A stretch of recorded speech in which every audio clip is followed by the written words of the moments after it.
요셉은 그들에게 잘 있었느냐고 묻고 또 당신들이 말했던 늙으신 아버지는 안녕하시오? 그분이 아직도 살아계시오? 하고 물어보았습니다. 요셉의 형들이 대답했습니다. 당신의 종인 우리 아버지는 안녕하십니다. 그분은 아직 살아계십니다. 대답을 마친 후에 그들은 요셉 앞에서 머리를 숙여 다시 절했습니다. 그때의 요셉은 자기와 어머니가 같은 친동생 베냐민을 보고 이 사람이 당신들이 말했던 그 막내 동생이요? 라고 물었습니다. 그리고 나서 요셉이 베냐민에게 말했습니다. 얘야, 하나님께서 너에게 은혜를 베푸시기를 바란다.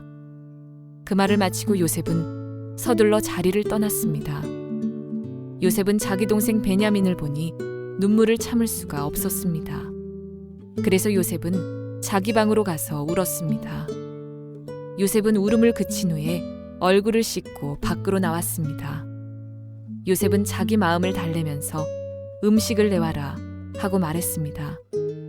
그러자 사람들이 요셉의 상을 따로 차리고 요셉의 형들의 상도 따로 차렸습니다.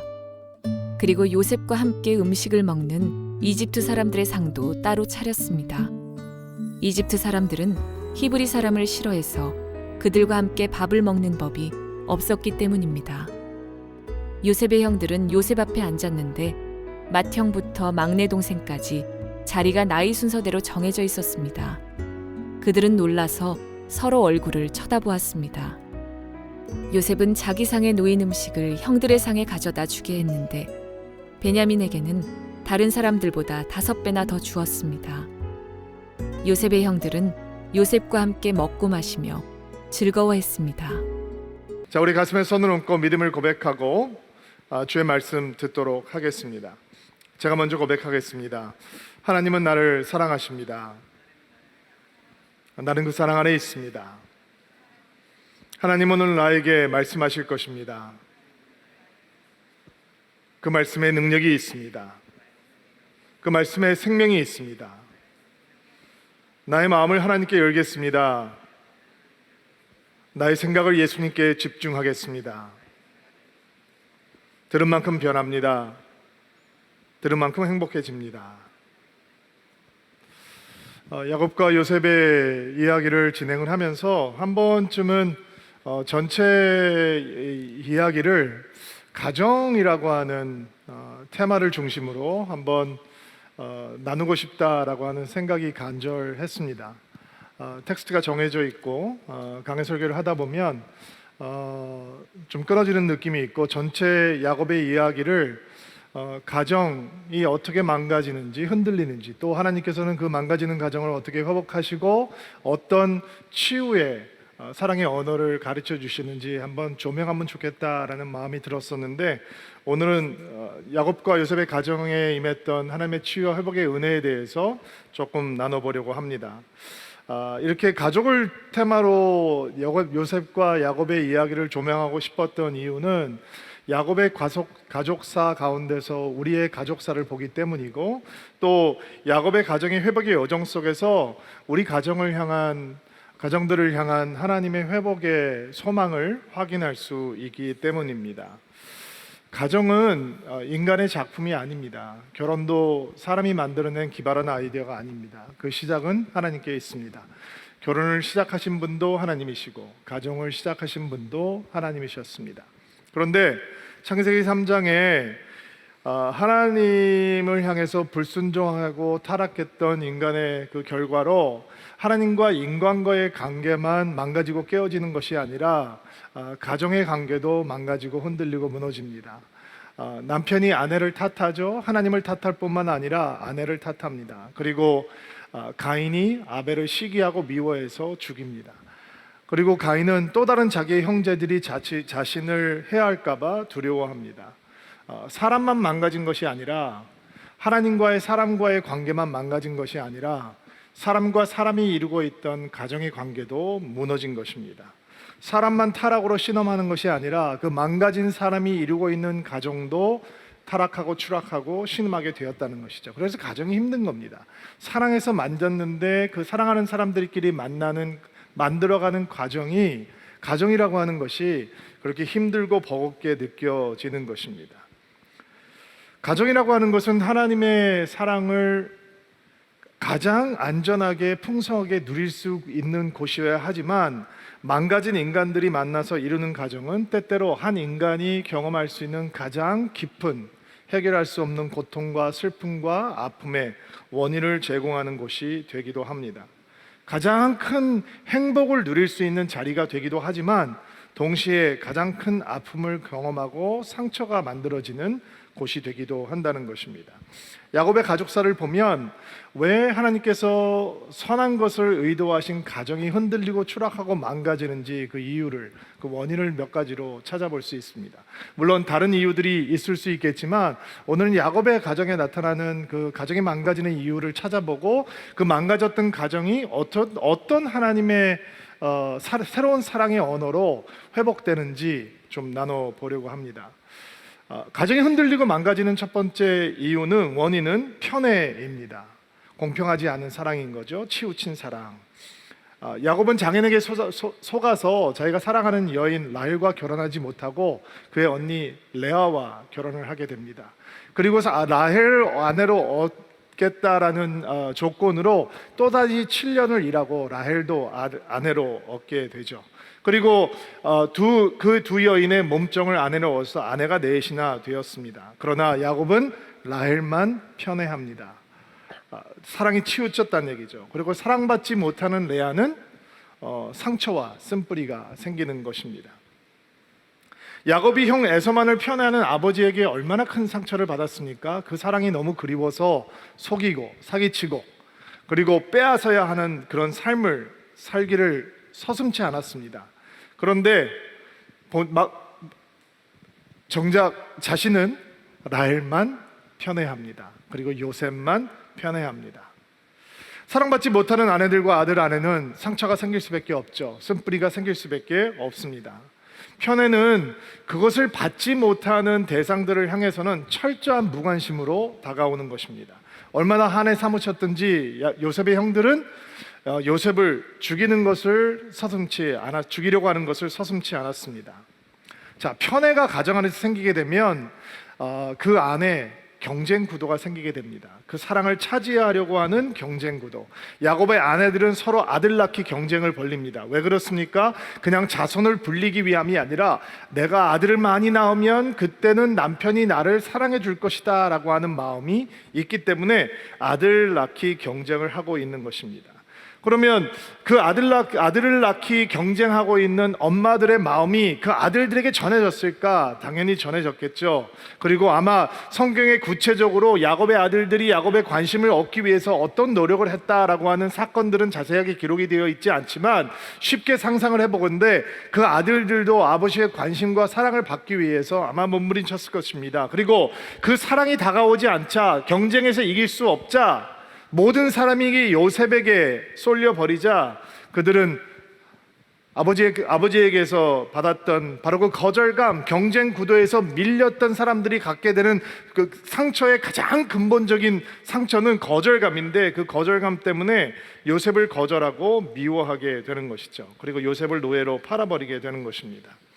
사실 우리가 만들어가는 그냥 평범한 가정, 야곱처럼 복잡하지 않더라도 평범한 사람들이 만들어가는 평범한 가정 가운데도 이런 사랑을 얻기 위한, 관심을 얻기 위한 경쟁 구도와 거절감을 조장하는 실수를 너무 쉽게 범하게 됩니다. 그것은 바로 서로 비교하면서 그런 실수를 범하게 되는 것입니다. 부모가 아이들을 서로 비교한다든지,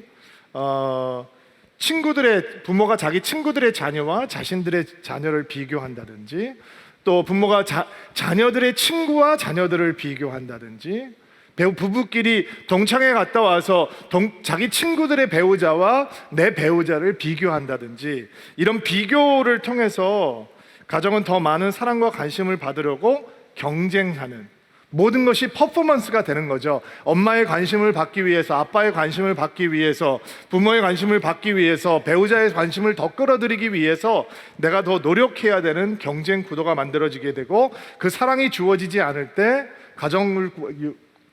구성하고 있는 사람들은 큰 거절감 속에 빠지게 되는 것입니다. 사실은 사회생활하면서 우리는 때때로 거절감을 경험하게 됩니다. 그러나 그 거절감이 우리를 아주 깊게 추락시키지 못합니다. 그런데 왜 가정에서 느끼게 되는, 얻게 되는 거절감이 우리를 그렇게 무너뜨리게 되느냐, 우리를 망가뜨리느냐? 왜냐하면 가정이라고 하는 것이 하나님의 의도상 조건 없는 하나님의 사랑을 경험할 수 있는 곳이 되어야 하기 때문입니다. 하나님께서 조건 없는 사랑을 하는 분이시다라고 하는 것을 드러내기 위해서 즐겨 사용하시는 타이틀이 있습니다. 바로 아버지라고 하는 타이틀이죠. 생명의 근원이 되시고 사랑의 근원이 되신다는 것을 나타내기 위해서 하나님께서는 아버지라고 하는 타이틀을 쓰셨습니다. 근데 집에도 아버지가 있어요. 무슨 뜻일까요? 집에 있는 아버지가 하늘에 있는 아버지를 보여줄 수 있는 그 사랑의 대명사가 되시는 분을 보여줄 수 있는 조건 없는 사랑을 베풀어주는 사람이 되어야 되는 거예요. 엄마가 아빠가 그런 존재라는 거죠. 가정이 그것을 배울 수 있는 곳이어야 한다는 것입니다. 그런데 그 아버지의 사랑이, 엄마의 사랑이 한쪽으로 흘러간다라고 할 때 가정은 그 거절감으로 인해서 엄청나게 흔들리고 상하게 되는 것입니다. 자, 편애가 가정을 망가뜨립니다. 또 있습니다. 야곱의 가정을 보면 가정이 망가지는 원인은 교정의 부재입니다. 바로 잡아주는 기능을 상실할 때 가정이 망가지는 것입니다. 세겜 땅에서 야곱의 딸 디나가 험한 일을 당합니다. 입에 담을 수 없는 고통스러운 사건이 디나에게 터졌었죠. 근데 야곱은 그 딸의 문제에 들어가서 문제를 해결해주고 그 아이를 감싸주기에 너무 비겁하고 너무 소극적입니다. 디나의 오빠였던 시므온과 레위가 세겜에서 복수의 살상극을 벌이고 난 다음에도 야곱은 아무런 반응을 하지 않습니다. 살인을 저지른 아들들을 바로잡지 않습니다. 오히려 다른 가나안 부족들에게 자기가 어떻게 비춰질까, 자기 가족이 어떻게 보복을 당할까, 이런 일들로 걱정하고 두려워합니다. 요셉이 어렸을 때 비라의 아들들과 그리고 실바의 아들들과 양을 치고 있었습니다. 그리고 그 형제들이 범하는 악한 행실을 아버지에게 고하곤 했다라고 얘기합니다. 단순한 고자질이 아닙니다. 악한 일들을 아버지에게 알렸던 것입니다. 왜 그렇게 했냐면 아버지라고 하는 기능은 자식들을 바로 잡아 주어야 하는 교정의 기능을 가지고 있기 때문입니다. 그것이 가정의 역할이고 아비와 어미의 역할이기 때문인 거죠. 근데 야곱은 그들의 악에 대해서 아무 말도 하지 않았습니다. 아무것도 하지 않았습니다. 그리고 세겜성의 사람들을 향해서 칼을 휘둘렀던 야곱의 아들들은 기회가 오자 요셉에게 달려들어서 옷을 벗기고 그를 죽이려 하고 결국 노예로 팔아 버렸습니다. 바로잡을 것을 바로잡지 못하면 가정이 이렇게 망가지는 것입니다.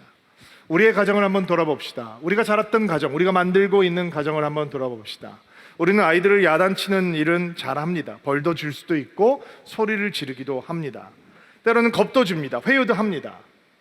너 이렇게 안 하면 아빠가 핸드폰 뺏을 거야? 또 협상도 합니다. 타협도 합니다. 이거 잘하면 다음에 아빠가 핸드폰 다른 걸 바꿔줄게. 이런 일들에는 어쩌면 우리는 능수능란할지 모르겠습니다. 그러나 바로잡는 것에 대해서는 어떻게 합니까? 모든 잘못된 것을 보았을 때 그것을 교정하고 바른 길을 갈 수 있도록 도와주는 일에 대해서는 우리는 어떤 모습을 보이고 있습니까? 바로잡는 가정의 기능을 상실한 열매가 있습니다. 그런 것들을 우리 사회에서 보게 되는데요.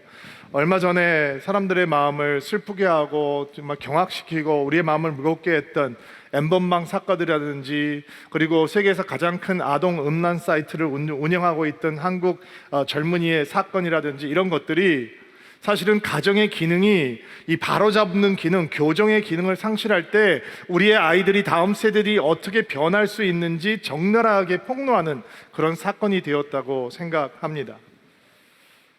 그 주범들이 너무 어리잖아요. 20대 초반, 20대 중반, 10대 후반의 아이들이 그렇게 반인간적인 범죄를 저지르고 반사회적인 범죄를 저질렀습니다.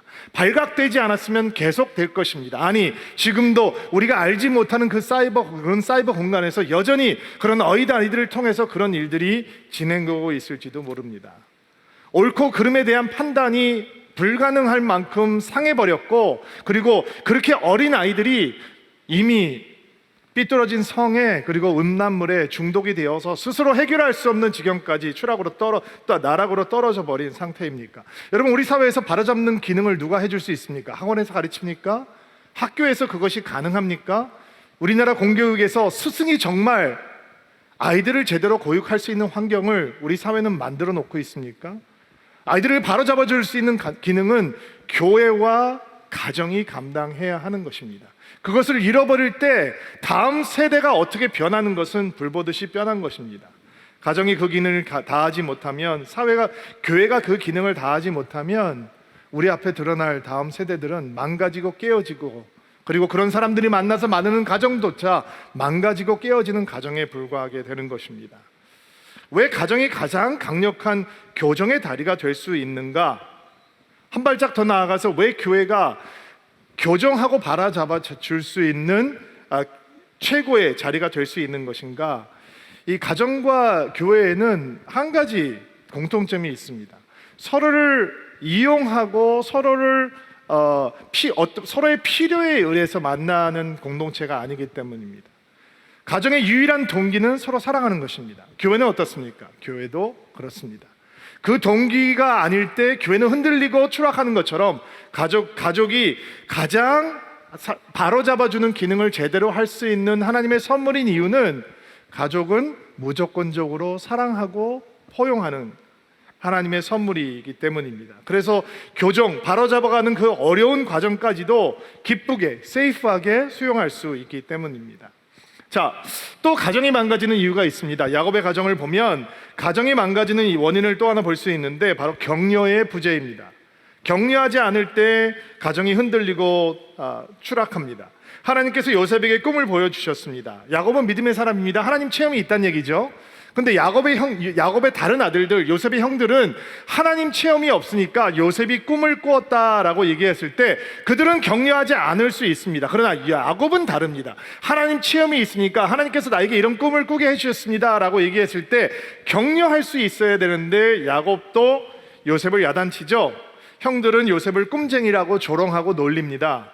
하나님께서 꿈을 부어주시는데 그 가정에서 누구도 격려하고 응원하고 기대감을 갖지 않았습니다. 그렇다면 요셉만을 향해서 그랬을까요? 그렇지 않습니다. 형들의 커뮤니케이션을 보면 그들이 악이 폭로가 되는 자리에도 처음에 반응이 내가 잘못했다가 아니라, 그러니까 내가 너에게 그를 해야지 말라고 하지 않았느냐라는 반응이 먼저 나오지 않습니까?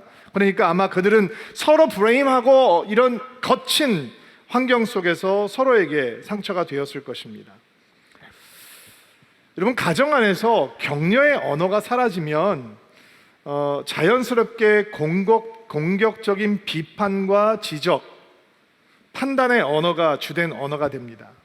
가정에서 격려의 언어가 사라지면 침묵과 과묵함까지도 거절의 언어가 되고 무시의 표현이 되는 것입니다. 제가 젊어서 두 딸을 낳아서 키우면서 잘 지적해주면 아이들이 잘 클 줄 알았습니다. 그리고 그게 그들에게 유익할 거라고 생각을 했습니다. 근데 돌아보면 그게 유익하지 않고 상처였더라고요. 아이들이 칭찬한 말을 잘 기억 못해요. 이렇게 지적한 말은 근데 오랫동안 잘 기억을 해요. 엄마들, 여러분의 언어를 한번 돌아보세요. 너 6살인데 그렇게밖에 못해? 또 쏟았어. 왜 이렇게 제대로 하는 게 없어? 왜 이렇게 덤벙덤벙대고 칠칠 맞아?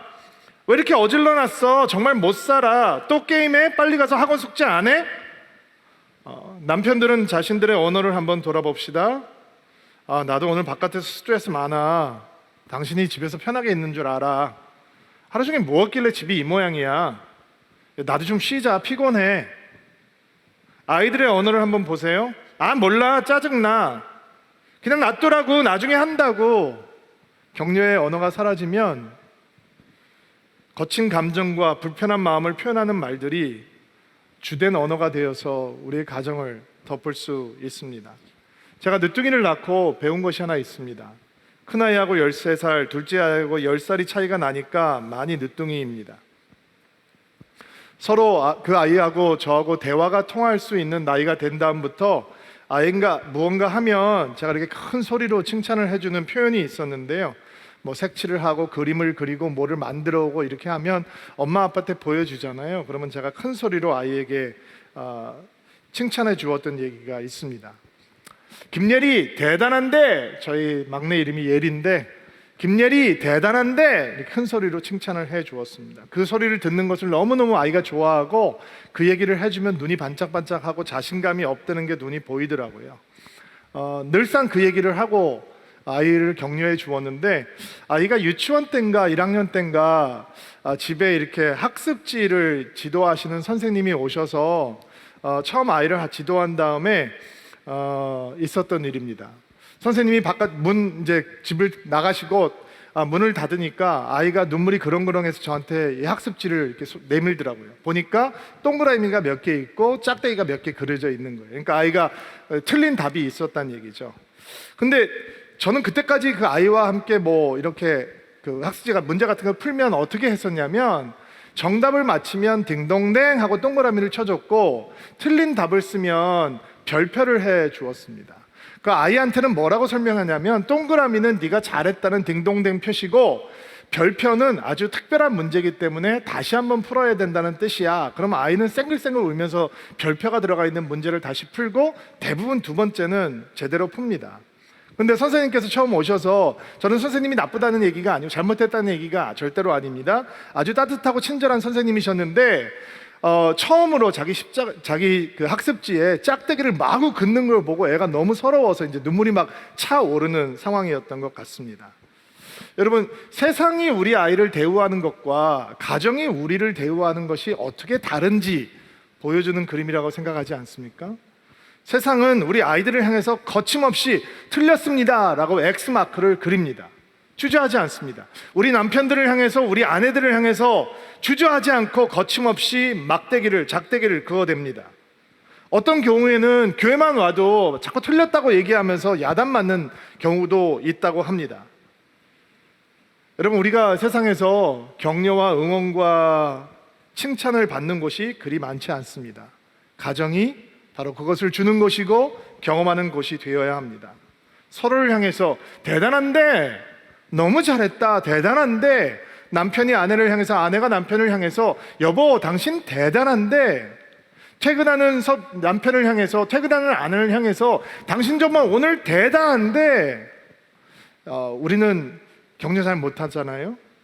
아이들을 향해서 잘했을 때는 그렇게 말해줄 수 있지만 실수했을 때에도, 좀 부족했을 때에도 야 정말 대단한데 라고 축복해주고 격려할 수 있는 것은 돌아보면 사실은 가정밖에 없는 것입니다. 그것이 사라지면 가정은 망가지는 것입니다.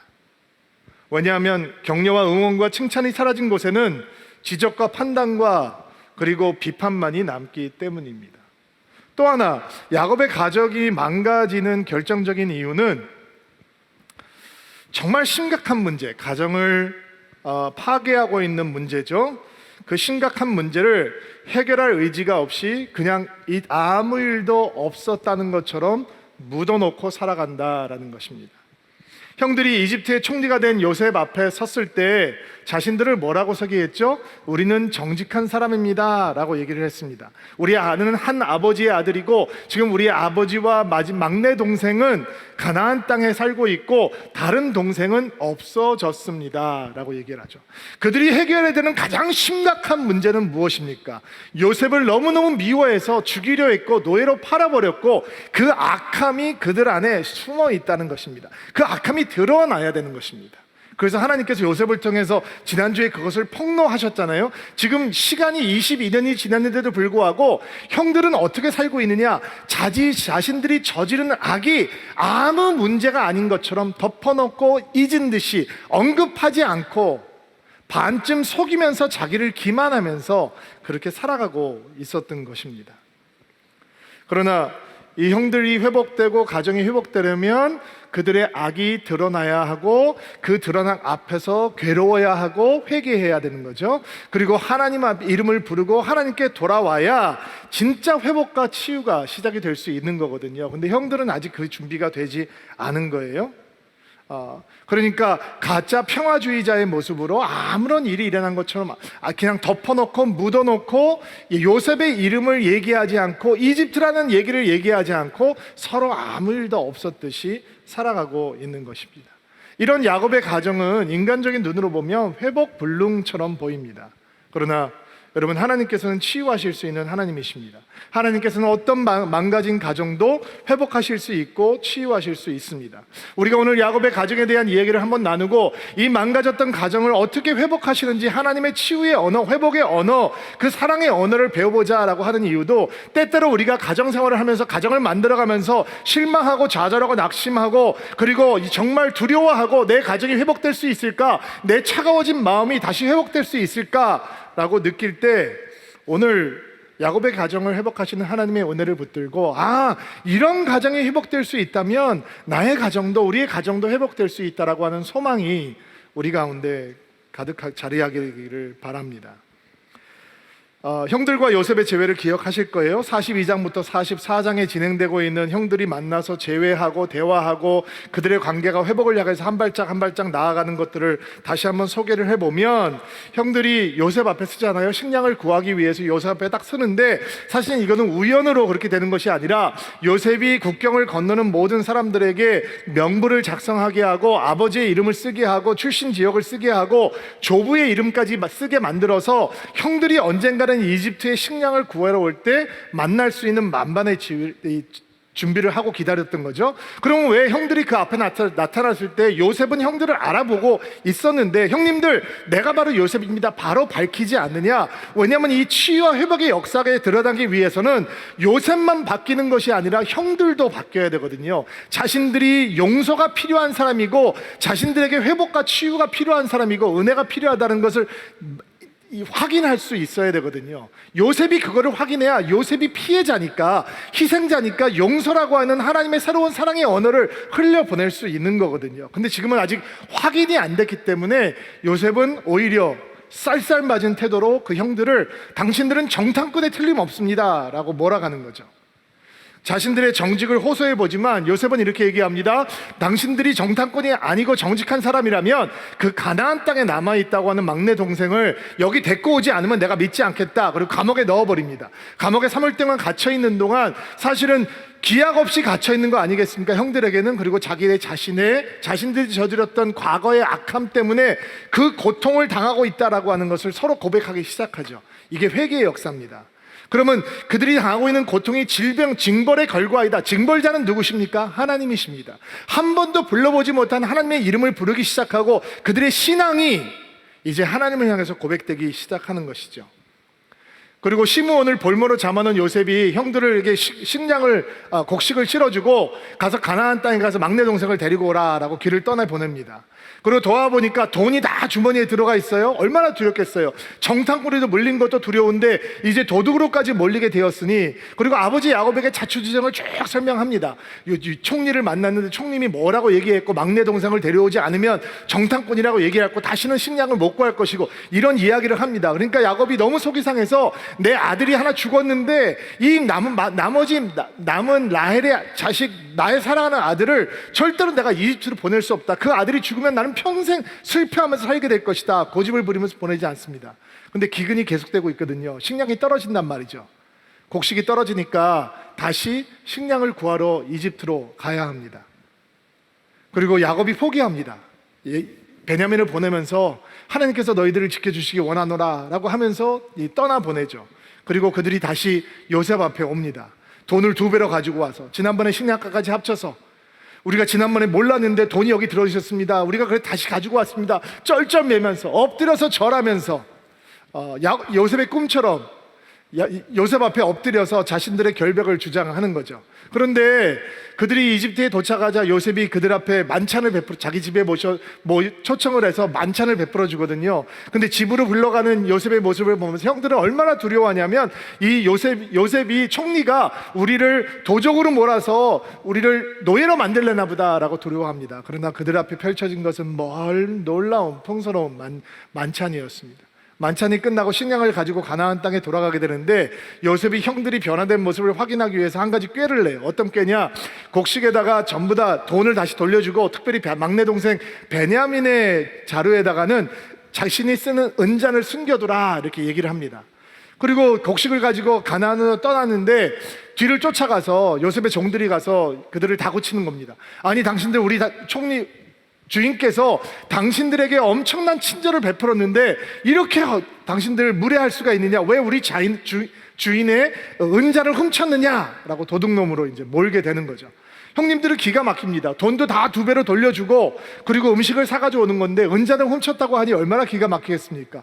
그리고 형들이 그 종들하고 대화를 하면서 만약에 우리는 그런 일을 하지 않았습니다. 만약에 누군가 그런 일을 했다면 그 사람은 여기서 죽어도 상관이 없고 우리 모두가 당신의 종이 되겠습니다. 그리고 다 짐을 여는 거예요. 그랬더니 베냐민의 자루에서 요셉의 은잔이 발견이 됩니다.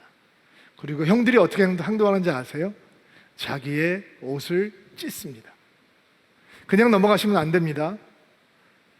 이 히브리 사람들이 극도로 슬퍼할 때, 가슴이 아플 때 옷을 찢거든요. 형들이 옷을 찢었다라고 하는 것을 그냥 단순하게 넘어가시면 안 됩니다. 우리가 보았던 형들의 마지막 모습, 요셉과의 마지막 모습은 어떤 모습이냐면 요셉에게 달려들어서 요셉의 옷을 찢어버리고 요셉을 죽이려고 했던 형들의 모습입니다. 비슷한 상황입니다. 지금 베냐민이 노예로 전락한, 아니면 죽을 수도 있는 상황입니다. 그렇다면 예전의 형들의 모습이라면 베냐민에게 달려들어서 베냐민의 옷을 벗기고 베냐민을 구타하고 베냐민에게 손가락질을 하고 이 사람이 나쁜 사람입니다, 이놈이 도둑놈입니다 라고 얘기하면서 이집트 사람들에게 그를 넘겨주고 아버지에게 돌아가서는 또 적당한 거짓말로 베냐민이 죽었다라고 얘기하면 되는 것입니다. 형들에게는 아무 피해가 가지 않습니다. 그러나 형들은 자기의 옷을 찢습니다. 슬퍼합니다. 그리고 요셉의 집으로 돌아가서 함께 요셉 앞에 엎드립니다. 우리가 다 당신의 종이 되겠다라고 얘기합니다. 그러자 요셉은 형들에게 베냐민이 나의 은잔을 훔쳤으니 베냐민만 나의 노예가 되고 당신들은 아버지 집으로 돌아가도 좋다라고 얘기합니다. 그러자 유다가 나섭니다. 유다가 엎드려서 요셉에게 호소하면서 이렇게 얘기합니다. 우리가 정말 할 말이 없는데 우리에게는 나이가 많이 든 아버지가 계십니다. 이 막내 아들은 아버지가 가장 사랑하는 아들입니다. 바뀐 것은 없습니다. 옛날 요셉에게 쏟아졌던 편애가 지금 누구에게 쏟아지고 있는 것입니까? 베냐민에게 쏟아지고 있는 것입니다. 요셉도 라헬의 아들이고 베냐민도 라헬의 아들입니다. 그들은 알고 있습니다. 우리 아버지가 가장 사랑하고 아끼는 아들인데 이 아들이 돌아가지 않는다면 우리 아버지는 너무 슬퍼서 돌아가실지도 모릅니다. 아버지를 돌아가시게 하는 죄를 저는 저지를 수가 없습니다. 이 아이 때문에 아버지가 고통당하는 것을 볼 수 없습니다. 이 아이가 노예로 추락하는 것을 내가 볼 수 없습니다. 그러니까 대신 나를 노예로 삼아주시고 내 동생은 아버지의 집으로 돌아갈 수 있도록 제발 도와주십시오, 자비를 베풀어 주십시오 라고 호소를 합니다. 정말 많이 바뀐 거죠. 여러분, 이 요셉이 용서라고 하는 가정을 치유하는 하나님의 새로운 사랑의 언어를 형들에게 릴리스하려면 비슷한 상황에서 똑같이 옛날처럼 행동하지 않는 형들의 모습을 보아야 하거든요. 근데 유다가 지금 그 모습을 보여주고 있는 것입니다. 그리고 45장에 가면 이 장면에서 자기를 종을 삼아달라라고 하는 유다의 호소를 들으면서 종들에게 다 나가 있으라고 그러고 더 이상 참지 못하고 요셉이 통곡을 하면서 형님들 내가 요셉입니다 라고 고백을 하고 이제 다시 재회를 하게 화해가 시작이 됩니다. 요셉이 하나님께서 부어주신 은혜로 그 형들을 용서하고 하나님께서 그 형들의 악을 폭로하고 그 유다를 통해서 그 형들이 바뀌었다는 모습을 재확인시켜 주시고 일련의 과정 속에서 하나님께서 야곱의 가정에 어떻게 치유와 회복의 교향곡을 울려 퍼지게 하시는지 볼 수 있습니다. 여러분 기억하셔야 합니다. 가정을 회복시키는 통로는 먼저 은혜 받은 사람입니다. 너그러운 사람이 통로가 되는 게 아닙니다. 먼저 하나님을 체험한 사람이 가정을 치유하는 통로가 되는 것입니다. 인간의 눈에는 용서는 언제나 공평하지 않습니다. 억울해 보일 수도 있습니다. 너그럽고 통 큰 사람이 용서의 통로가 되는 것이 아니라 요셉처럼 먼저 하나님을 체험한 사람이 통로가 되는 것입니다. 우리의 가정이 흔들릴 때 회복되고 치유되는 건 아유 저 사람이, 내 배우자가, 내 애들이, 내 부모가 바뀌는 게 아닙니다. 먼저 하나님을 만나는 게 우선입니다. 하나님을 체험하는 것이 먼저입니다. 흔들리지 않는 믿음을 갖는 것이 하나님을 먼저 만난 사람이 회복과 치유의 통로가 되는 것입니다. 요셉이 먼저 하나님을 체험했기 때문에 통로가 되는 거죠. 그러면 유다가 어떻게 자기 동생을 대신해서 노예가 되겠다라고 할 수 있겠어요? 유다에 대한 기록이 나와 있지 않지만 우린 이런 묵상을 해볼 수 있습니다. 이 일련의 사건을 통해서 유다가 하나님 체험이 깊어지고 있구나 라고 상상해 볼 수 있는 것입니다. 하나님께서 망가졌던 가정을 회복하는 치유의 언어는 무엇입니까? 바로 용서라고 하는 새로운 사랑의 언어입니다. 용서라고 하는 헬라어 단어 속에는 쫓아버리다, 풀어주다, 가게 하다 이런 뜻이 있습니다. 상처는 붙들고 있으면 쓴뿌리가 되는데 덮어두면 우리 안에 해가 되는데 쫓아버리면 회복의 은혜를 보게 되는 것입니다. 영어로 용서를 forgive라고 얘기하죠. forgiveness라고 얘기를 하는데 forgive라고 하는 말은 완전하게 주다, 주저하지 않고 주다 이런 뜻을 포함하고 있습니다. 요셉의 행동이 그런 것입니다. 요셉이 형들을 맞아서 대우하는 것들을 보면 일련의 행동이 나타나죠. 곡식을 넘치게 준비해주고 돈을 돌려주고 다시 만났을 때 초청해서 만찬을 베풀고, 그리고 베냐민에게는 다른 형제들과 비교해서 5배의 음식을 준비해주고, 또 그 형들이 돌아갈 때는 돈을 돌려주고, 정체를 밝힌 후에도 야곱의 형들이 가나안에서 아버지를 모시고 올 수 있도록 배려하고 준비해주고, 옷을 마련해주고, 이집트에 도착해서는 가장 좋은 곳에 정착할 수 있도록 배려하고, 이런 일련의 행동들이 있습니다. 근데 우리가 이런 일련의 행동들을 그냥 스쳐버립니다. 이런 친절의 행위를 뭐 그럴 수도 있지, 형편이 되니까 그렇게 하나 보지 라고 상식적으로 생각을 합니다. 그러나 그렇지 않습니다. 이것이 바로 영적인 행동인 것입니다. 헨리 나원이라고 하는 영성학자가 쓴 상처받은 치유자라고 하는 책이 있는데, 거기에 보면 이런 이야기가 등장을 합니다. 용서의 치유는 환대, hospitality죠. 친절한 행동을 통해서 일어난다. 환대야말로 외로운 고립 가운데 있는 이들, 요셉의 형제 같은 사람들이에요. 과거에 감옥에 갇혀 있는 사람들이죠. 외로운 고립 가운데 있는 사람들을 향한 하나님의 마음이다. 이렇게 다른 사람들을 우리의 집으로 환영해 드리는 환대의 키는 손님을 향한 온전한 집중이다. 요셉이 그렇게 하고 있는 거예요. 형들에게 집중을 하고 형들에게 관심을 보이고 그들에게 사랑의 친절을 베풀고 환대하고 있는 것이죠. 그러면 요셉과 형들을 비교해 보세요. 과거의 형들은 어떻게 했습니까? 딱 상대방에 대한 집중이 없죠. 관심이 없어요. 나에 대한 집중만 있는 거예요. 그러니까 나에 대한 관심만 있으니까 다른 사람은 어떤 대상이 되는 거예요? 이용의 대상, 착취의 대상, 미움의 대상으로만 보이게 되는 것이죠. 용서는 사랑에 서툰 망가진 사람들 사이에 필요한 하나님의 새로운 사랑의 언어입니다. 용서는 망가진 관계, 망가진 가정을 치유하는 하나님의 사랑의 이름입니다. 2000년에 발표된 Paid Forward라고 하는 영화가 있었어요. 한국말 제목으로는 아름다운 세상을 위하여라고 하는 이 제목으로 영화가 나왔는데, 알코올 중독자 싱글 엄마하고 살아가는 중학교 1학년 아이의 이야기예요. 사회 시간에 첫 시간에 선생님이 어떤 숙제를 내주냐면 세상을 변화시킬 수 있는 아이디어와 그리고 그것을 실천할 수 있는 구체적인 방법을 실천해보는 숙제를 한 학기 동안 내주어요. 대부분의 아이들은 그 숙제를 대수롭게 생각하지 않지만 그 주인공인 아이였던 아이는 그 숙제를 한번 실천해보기를 결정을 해요.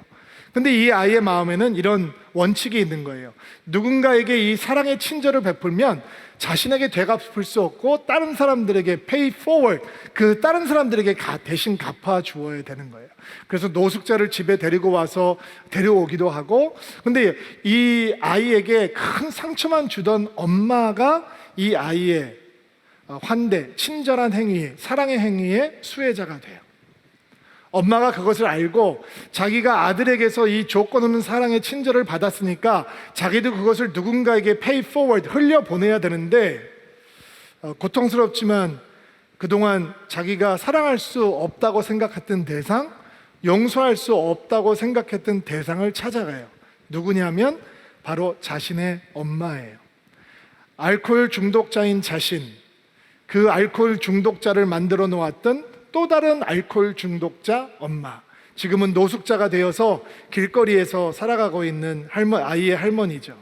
그리고 엄마를 만나서 이런 고백을 해요. 엄마, 당신을 용서합니다. 엄마가 나를 어떻게 키워왔는지 나는 너무 싫습니다. 나를 위해 나에게 엄마에게서 받았던 영향, 그것도 싫습니다. 엄마가 나를 위해서 해주지 못했던 모든 것들, 그것도 나는 싫습니다. 그러나 나는 엄마를 용서합니다. 여러분, 용서는 과거를 지워주진 않습니다. 용서는 우리의 기억을 지우는 지우개는 아닙니다. 그러나 용서는 우리의 미래를 바꿀 수는 있습니다. 이렇게 용서의 고백을 한 다음에 몇 장면이 지나면 이 노숙자가 되어서 술 없이 살아갈 수 없는 할머니가 손자의 생일 파티에 나와서 흐뭇한 사랑이 가득한 눈으로 그 아이를 쳐다보는 장면이 등장을 합니다. 용서는 아픈 과거가 우리의 오늘과 우리의 내일을 지배하지 못하게 하는 하나님의 사랑의 언어입니다. 용서는 우리가 망가진 사람이기 때문에 우리에게 가장 소중한 사람들에게 상처를 주는 실수를 범할 때 그 상처가 우리에게 가장 소중한 이들의 내일을 지배하지 못하도록 만들어주는 하나님의 강력한 사랑 랭귀지, 러브 랭귀지입니다. 용서라는 사랑을 경험할 수 있는 최고의 방법은 기도하는 것입니다. 그게 예수님의 방법입니다. 예수님께서 뭐라고 말씀하셨죠? 원수를 사랑하라, 너희를 박해하는 자들을 위해서 기도하라, 너희를 아픔을 주는 자들을 위해서 기도하라 라는 거예요. 여러분, 미움의 대상이 될 수 있는 사람들, 고통을 주는 대상을 향해서 우리의 마음을 아프게 하는 사람들을 위해서 기도하는 것은 우리의 본성과 대립합니다. 근데 왜 예수님께서는 그들을 위해서 기도하라 라고 권면하고 계실까? 여러분, 기도가 우리를 하나님의 임재 앞으로 데리고 가잖아요. 기도라는 건 내가 나를 만나는 행위가 아니라 하나님 앞에 서는 행위잖아요. 하나님 임재 앞으로 들어가는 거잖아요. 그리고 기도를 시작을 하면, 기도를 통해서 임재 앞에 서면 미움과 하나님은 함께 공존할 수 없는 거예요. 그렇죠? 미움과 복수하고자 하는 마음은 하나님과 함께 공존할 수 없어요. 그리고 기도 속에서 우리는 계속 미워하겠다라고 하는 선택을 결코 할 수 없기 때문이에요. 하나님 앞이 아니라면 언제나 당당하게 미움을 선택할 수 있죠. 그러나 하나님 앞에 서면 우리는 그런 선택을 할 수 없는 거예요. 뉴기니에서 선교회사의 자녀로 살아가고 있던 윌리엄 폴 영이라고 하는 사람이 있었어요. 어렸을 때 원주민들에게 성추행을 당하게 됩니다. 지울 수 없는 아픈 상처의 기억이 남은 거죠. 용서할 수 없는 대상, 생긴 겁니다. 근데 그가 성인이 되어서 자기 자녀들을 위해서 책 한 권을 남기고 싶어서 책을 집필하게 됩니다. 그 내용은 간단하게 자신의 사랑하는 딸을 유괴범에게 잃은 남자가 그 사람을 용서할 수 없어서 망가져가는 삶을 살고 있다가 하나님의 초청을 받고 오두막에 가서 하나님과 예수님과 성령님과 대화를 하면서 용서할 수 없는 사람을 용서하게 되고 회복되어야 된다라고 하는 이야기를 담고 있습니다. 바로 오두막, 더 쉑이라고 하는 책입니다. 여러분, 많은 사람들이 속으로 불가능해, 용서할 수 없어, 너무 억울해 라고 얘기할 수 있습니다. 그때 예수님의 기도를 기억하십시오. 기도는 미움보다 더 강력한 용서라고 하는 하나님의 사랑을 배우게 해줍니다. 베드로가 자신의 너그러움을 과시하기 위해서 예수님께 이런 질문을 던집니다. 예수님, 우리에게 죄를 지은 사람들을 얼마나 용서하면 좋을까요? 한 7번 정도 하면 될까요? 물어봅니다. 왜 7번이냐? 당시 유대 랍비들은 3번 정도는 너그럽게 용서해야 된다라고 가르쳤습니다. 그보다 2배가 넘으니까 한 7번 정도 해주면 될까요? 그때 예수님께서 대답을 하십니다. 7번까지가 아니라 7번씩 70번을 용서해야 된다라고 말씀하시죠. 490번을 용서하라라고 하는 말씀이 아니라라고 하는 사실은 누구나 다 알 수 있는 일입니다. 그렇게 셀 수 없다는 거죠. 이 말씀을 묵상하다가 저한테 이런 생각이 먼저 툭 떠오르더라고요. 그래서 인생이 힘든 거구나. 그래서 가정이 힘든 거구나. 누군가의 관계를 하기 힘든 거구나. 그래서 내 주변에는 이렇게 내가 용서를 베풀어 줘야 되는 사람들이 이렇게 많다는 얘기구나.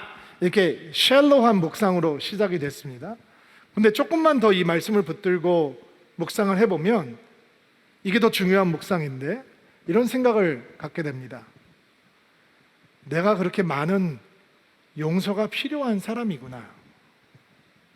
누군가가 나를 향해서, 나의 아내가 나를 향해서, 나의 딸들이 나를 향해서, 나의 성도들이 나를 향해서, 아니 주님이 나를 향해서 이렇게 끊임없이 용서를 베풀어 주어야 하는 대상이 바로 나구나. 여러분, 그 묵상에 이르게 되면 용서는 우리에게 더 이상 옵션이 아닙니다. 가정에서 경험하게 되는 상처들, 우리의 소중한 사람들과 관계에서 만들어지는 상처들은 사실 티끌과 들보와 충돌 때문에 생기는 것입니다. 내 눈에 들어있는 티끌과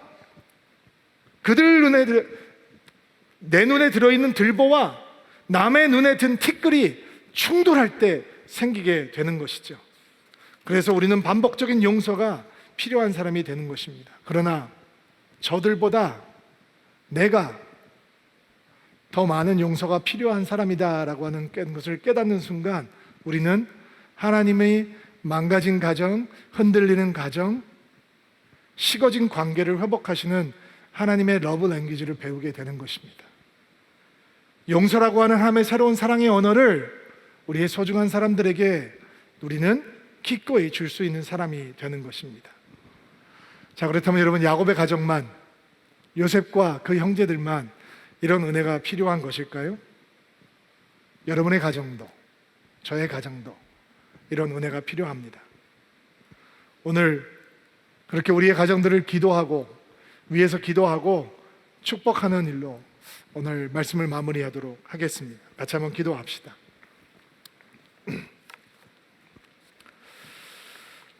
부부가 함께 예배를 드리고 계신다면 부부끼리 한번 손을 잡는 것도 좋을 것 같습니다. 가족이 함께 예배를 드리고 계신다면 그 자리에 일어나서 가족끼리 함께 원을 두르고 손을 잡는 것도 좋을 것 같습니다. 가슴에 손을 얹고 안수하시기 바랍니다. 가족끼리 손을 잡으신 분들은 손을 잡고 서 계시고요. 혼자 예배를 드리고 계신 분들은 손을 가슴에 얹고 안수하고 주의 은혜를 구하며 기도합시다. 하나님, 사랑해서 가족이 되었는데 우리가 망가진 사람들이어서 사랑하는데 너무 서툽니다.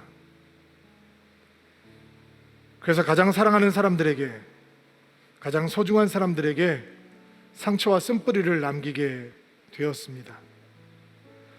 나에게 가장 사랑하는 사람들이, 소중한 사람들이 나 때문에 아프다는 사실이 얼마나 괴로운지 모릅니다. 더 답답한 것은 어떻게 그 상처에서 벗어날 수 있을지 알지 못한다는 것입니다. 그래서 하나님, 주의 긍휼을 구합니다. 함께 손을 맞잡은 부부 위에, 함께 손을 맞잡은 가정 위에, 가슴에 손을 얹고 기도하는 성도들의 가정 위에 하나님의 치유와 회복의 은혜를 부어 주옵소서. 용서라고 하는 하나님 망가진 가정을 회복하시는 하나님의 사랑의 언어를 경험할 수 있도록 도와주옵소서. 우리의 가정이 회복하시는 하나님의 사랑을 경험하는 안식처가 되게 하옵소서. 주여, 축복합니다. 흔들리는 관계를 사랑으로 하나 되게 하시고 차가워졌던 마음을 다시 주의 사랑으로 뜨겁게 하여 주시고, 특별히 사랑하는 우리 자녀들이 우리 가정 안에서 예수를 사랑하고 닮아가는 예수의 사랑을 풍성히 받는 그런 아이들이 될 수 있도록 도와주시옵소서. 이번 주도 주님의 손을 붙들고 주님의 이름을 부르며 동행하고 승리하는 한 주가 되기를 바랍니다. 주여 은총을 베풀어 주시옵소서. 예수님의 이름으로 기도하옵나이다. 아멘.